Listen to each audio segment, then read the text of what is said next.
Mother of a Nation, Whina Cooper, and The Long Walk for Justice by David Hill, and story Heme Morehouse. He ria te tangata ki te whenua, bind the people to the land. Whina Cooper. Mother of the Nation, Whina Cooper, and The Long Walk for Justice by David Hill, and story Heme Morehouse. The marchers stream across Auckland Harbour Bridge towards the city. There are thousands of them. The year is 1975, and some have already walked all the way from Te Hapua in Northland. Many walk in bare feet to say, "This is our whenua, our place." 3 weeks after they crossed the bridge, 5,000 marchers moved through the streets of central Wellington, nearly 1,100 kilometres from where they started. The hikoi enters the grounds of Parliament. At the front, a small 79-year-old woman wears a headscarf and a kahu a kiwi feather cloak. Whina Cooper has come to speak to the Prime Minister.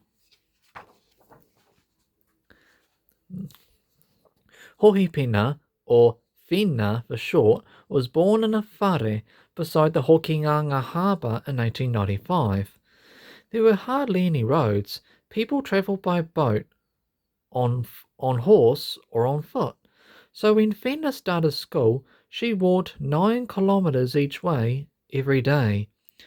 Her father soon saw that Whina was a leader and took her to marae, where she learned songs and stories. "You sit down here," he told his daughter if she wanted to go and play.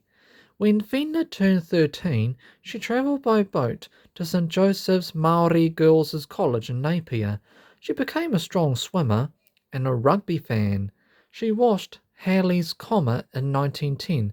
Its beautiful blue-white tail stretched across the sky.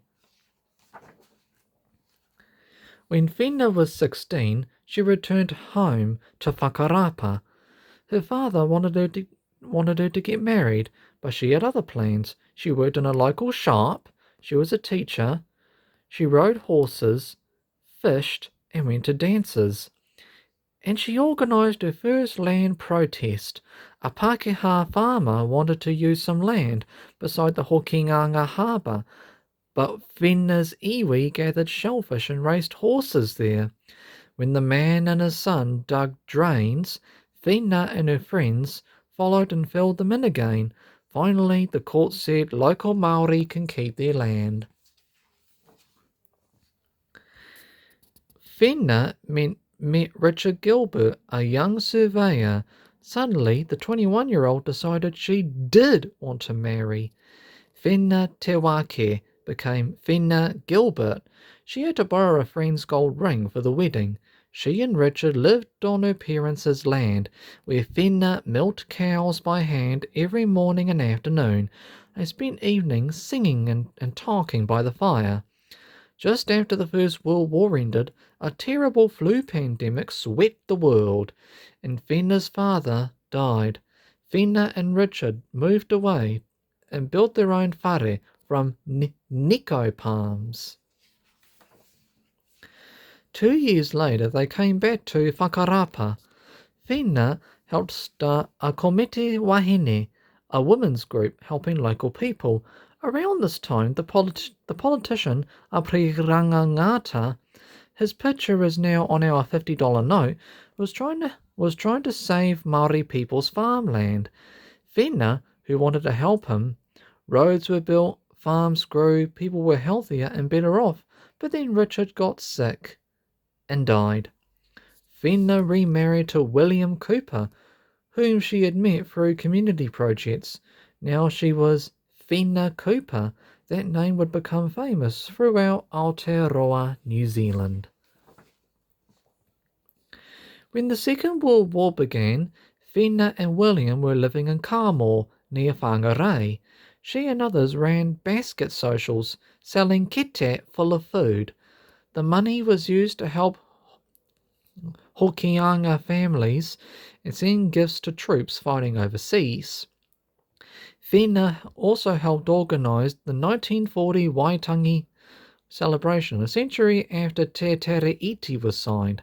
She watched the launch of the great 27-metre-long kauri waka, Ngāto Kiamata Whaorua, named after the canoe in which Kupe sailed to Aotearoa 1,000 years before.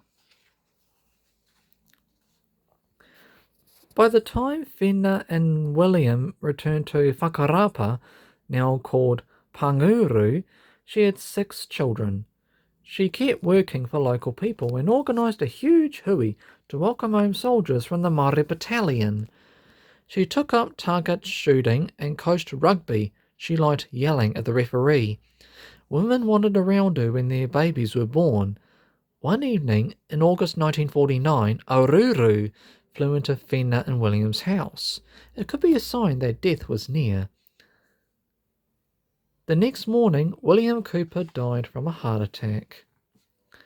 By the 1950s, many Maori had gone to work in cities.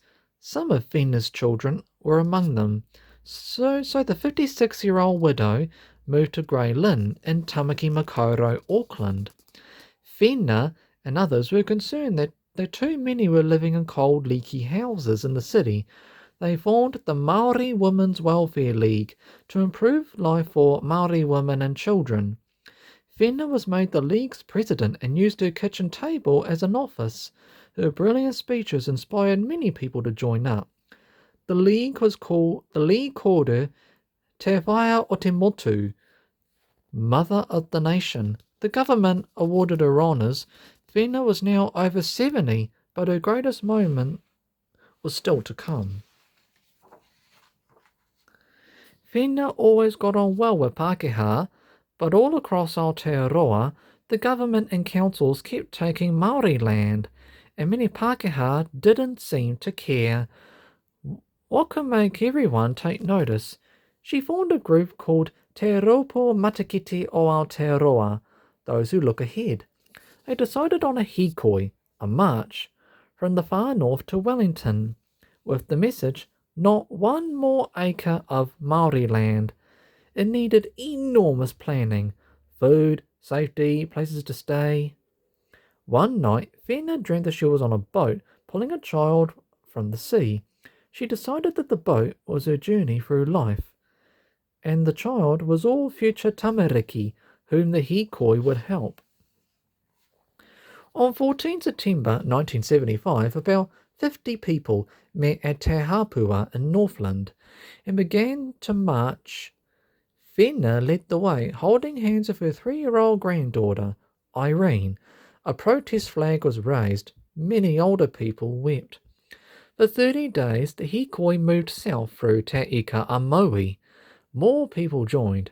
Every night, the marchers stayed on a marae and talked about why they were marching. Every morning, Whina reminded everyone to be brave and polite. Drivers waved and honked, though a few booed and some even threw sharp things on the road. On 13 October, the hikoi passed through Wellington into the Parliament grounds, with Whina leading them. And while hundreds of thousands watched on TV, they handed a letter called the Memorial of Rights to Prime Minister Bill Rowling. The letter had signed by 200 elders and asked for protection of Māori land. Over 60,000 people had signed a petition supporting it too. The hikoi and the small kuia with the firm voice became famous across Aotearoa. Then the Waitangi Tribunal was set up to treat Māori landowners fairly. In 1990, she spoke at the opening of the Commonwealth Games in Auckland. Millions of people around the world watched as Whina called for peace and friendship. She was tricked into appearing on the TV program This Is Your Life and said that her helper, Eddie, who arranged it, would get a slap on the hand. A huge machine cutting new road tunnels under Auckland was named after her too. Whina lived to the age of 98, When she died at her home in Panguru, over 1 million New Zealanders watched her funeral on TV. Whina Cooper was a rich woman, not rich in money, but rich in aroha, love, and friends, admirers, and whānau. She has left her country richer too. Take care of our children. Take care of what they will hear. Take care of what they will see. For how the children grow up, so will the shape of Aotearoa. The end. Okay, that's Te Hopua. So Dame Whina Cooper walked all their way to Wellington.